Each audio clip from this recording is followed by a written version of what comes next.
B Sarojadevi ಈ ಹೆಸರನ್ನು ನಮ್ಮ ಕರ್ನಾಟಕದಲ್ಲಿ ಯಾರು ಕೇಳಿಲ್ಲ ಹೇಳಿ.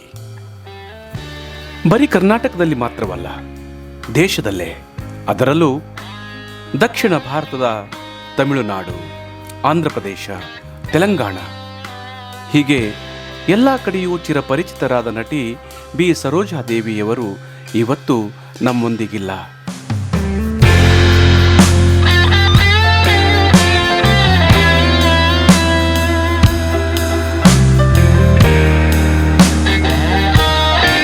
ದಿನಾಂಕ 14 ಜುಲೈ 2025ರಂದು ಬೆಂಗಳೂರಿನಲ್ಲಿ ನಿಧನರಾದ ಸರೋಜಾದೇವಿಯವರು ದಕ್ಷಿಣ ಭಾರತದ ಚಿತ್ರರಂಗದಲ್ಲಿ ಮರೆಯಲಾರದಂಥ ಹೆಸರು ಗಳಿಸಿದವರು.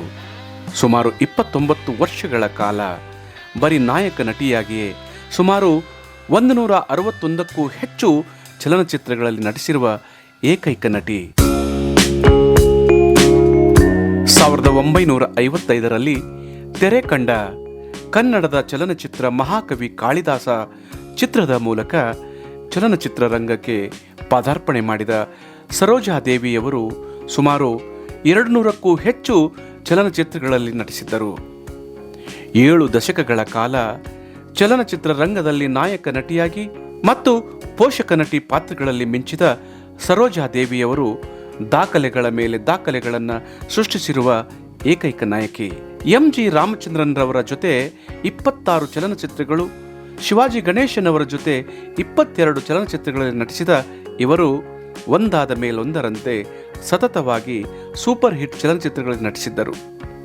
ಇಷ್ಟೇ ಅಲ್ಲದೆ ತಮಿಳಿನ ಜೆಮಿನಿ ಗಣೇಶನ್, ರವಿಚಂದ್ರನ್, ಮುತ್ತುರಾಮನ್ ಹಾಗೂ ತೆಲುಗಿನ ಸೂಪರ್ ಸ್ಟಾರ್ಗಳಾದ NT ರಾಮರಾವ್, ಅಕ್ಕಿನೇನಿ ನಾಗೇಶ್ವರ ರಾವ್, ಹಿಂದಿಯಲ್ಲಿ ದಿಲೀಪ್ ಕುಮಾರ್, ರಾಜೇಂದ್ರ ಕುಮಾರ್ ಹೀಗೆ ಅನೇಕ ಚಿತ್ರಗಳಲ್ಲಿ ನಾಯಕಿಯಾಗಿ ಮಿಂಚಿದರು.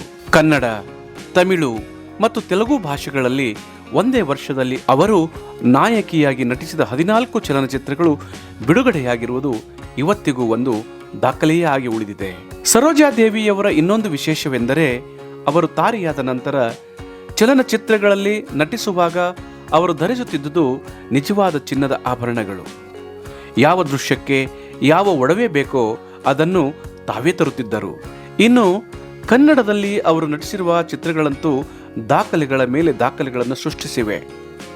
ನಮ್ಮ ವರನಟ ಡಾಕ್ಟರ್ ರಾಜ್ಕುಮಾರ್ ಅವರ ಜೊತೆ ಅವರು ನಟಿಸಿರುವ ಚಲನಚಿತ್ರಗಳು ಅಂತಂದರೆ ಮಲ್ಲಮ್ಮನ ಪವಾಡ, ಜಗಜ್ಯೋತಿ ಬಸವೇಶ್ವರ, ಶ್ರೀನಿವಾಸ ಕಲ್ಯಾಣ, ನ್ಯಾಯವೇ ದೇವರು, ಬಬ್ರುವಾಹನ, ಭಾಗ್ಯವಂತರು ಹೀಗೆ ಅನೇಕ ಚಲನಚಿತ್ರಗಳು ಇಂದಿಗೂ ಜನಜನಿತವಾಗಿವೆ.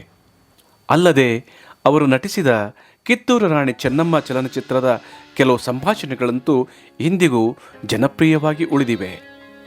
ಚನ್ನಪಟ್ಟಣದ ಹತ್ತಿರವಿರುವ ದಶವಾರ ಊರಿನವರಾದ ಭೈರಪ್ಪ, ರುದ್ರಮ್ಮ ದಂಪತಿಗಳಿಗೆ ಜನಿಸಿದ ಸರೋಜಾ ಅವರು ಹುಟ್ಟಿದ್ದು ಬೆಂಗಳೂರು. ಅವರ ತಂದೆ ಪೊಲೀಸ್ ಅಧಿಕಾರಿ. ಚಿಕ್ಕಂದಿನಿಂದಲೇ ನೃತ್ಯ ಮತ್ತು ಸಂಗೀತ ಕಲಿತ ಸರೋಜಾದೇವಿಯವರಿಗೆ 13ನೇ ವಯಸ್ಸಿನಲ್ಲೇ ಒಂದು ಹಾಡಿನ ಸ್ಪರ್ಧೆಯಲ್ಲಿ ಭಾಗವಹಿಸಿದ್ದಾಗ ಚಲನಚಿತ್ರದಲ್ಲಿ ನಟಿಸುವ ಅವಕಾಶ ಒದಗಿ ಬಂದಿತ್ತು. ಆದರೆ ಆಗ ನಿರಾಕರಿಸಿದ ಸರೋಜಾದೇವಿಯವರು ನಂತರ 17ನೇ ವಯಸ್ಸಿಗೆ ತಮ್ಮ ಮೊದಲ ಕನ್ನಡ ಚಿತ್ರದಲ್ಲಿ ನಟಿಸಿ ನಂತರ ಕೇವಲ 2 ವರ್ಷಗಳಲ್ಲಿ ತಮಿಳು ಮತ್ತು ತೆಲುಗು ಚಿತ್ರಗಳಲ್ಲಿ ನಟಿಸಿ ಪ್ರಸಿದ್ಧ ನಾಯಕಿಯಾದರು.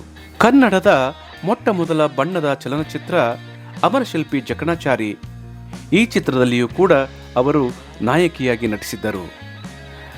ಕನ್ನಡದ ಕಣ್ಮಣಿ ಪುನೀತ್ ರಾಜ್ಕುಮಾರ್ ಅವರು ನಟಿಸಿದ ನಟ ಸಾರ್ವಭೌಮ ಕನ್ನಡ ಚಲನಚಿತ್ರವು ಬಿ ಸರೋಜಾದೇವಿಯವರು ನಟಿಸಿದ ಕೊನೆಯ ಚಲನಚಿತ್ರ.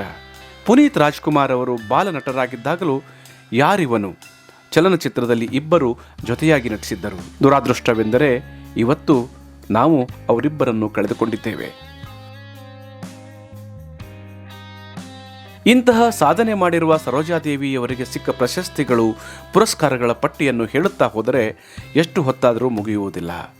1969ರಲ್ಲಿ ರಾಷ್ಟ್ರೀಯ ಅತ್ಯುನ್ನತ ಪ್ರಶಸ್ತಿಗಳಲ್ಲೊಂದಾದ ಪದ್ಮಶ್ರೀ, ನಂತರ 1992ರಲ್ಲಿ ಪದ್ಮಭೂಷಣ ಮತ್ತು 2008ರಲ್ಲಿ ಭಾರತದ 60ನೇ ಸ್ವಾತಂತ್ರ್ಯ ದಿನಾಚರಣೆಯ ಅಂಗವಾಗಿ ಭಾರತ ಸರ್ಕಾರದಿಂದ ಜೀವಮಾನ ಸಾಧನೆ ಪ್ರಶಸ್ತಿಗಳಿಗೆ ಪಾತ್ರರಾಗಿರುವ ಸರೋಜಾದೇವಿಯವರಿಗೆ ತಮಿಳುನಾಡು ಮತ್ತು ಆಂಧ್ರ ಪ್ರದೇಶಗಳಿಂದಲೂ ಕೂಡ ಅತ್ಯುನ್ನತ ಪ್ರಶಸ್ತಿಗಳು ಲಭ್ಯವಾಗಿವೆ. ಅತ್ಯಂತ ಶ್ರೀಮಂತ ನಟಿಯರಲ್ಲಿ ಒಬ್ಬರಾಗಿದ್ದ ಬಿ ಸರೋಜಾದೇವಿಯವರು ಸಮಾಜ ಸೇವೆಯಲ್ಲೂ ಯಾವತ್ತೂ ಹಿಂದುಳಿದಿರಲಿಲ್ಲ.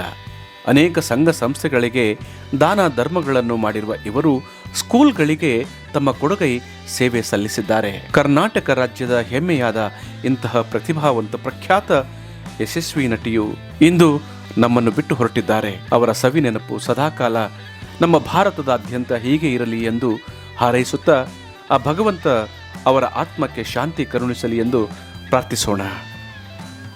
ನಮಸ್ಕಾರಗಳು. ಧರ್ಮಪೀಠ